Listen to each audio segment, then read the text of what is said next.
தொடங்கும் போது ஒருவர் 10ஆவும் 10 100ஆவும் பகைவர் நடுங்கும் படையாவும் என்ற கோட்பாட்டை முன்வைத்தேன். நான் கட்சியில் இருக்கிறேன், மகிழ்ச்சி. என்னால் எத்தனை பேர் கட்சியில் இருக்கான், அது வளர்ச்சி. அப்ப என்ன செய்யணும்? நெருப்பாக மாற வேண்டும். ஏன்? எதனோடு நெருப்பு சேருகிறதோ அதை தன்னியல்புக்கு மாற்றும். அப்ப இன விடுதலை களத்திலே நீங்கள் ஒவ்வொருவரும் பெரும் நெருப்பாக பற்றி பற்றி பரவணும். நம் நோக்கம் என்ன? நம்முடைய அரசியல் என்ன?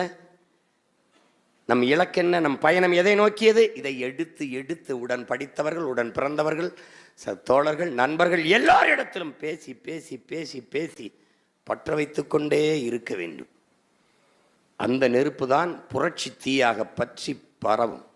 இங்கே பேசிய தம்பிகள் கூட குறிப்பிட்டார்கள். வீரத்துறவி விவேகானந்தர் அவர்கள் என்ன சொல்கிறார்கள் என்றால், நேர்மை என்று அப்படி அந்த வார்த்தையை போடல, முழுமையான நேர்மை, அது ரொம்ப முக்கியம்.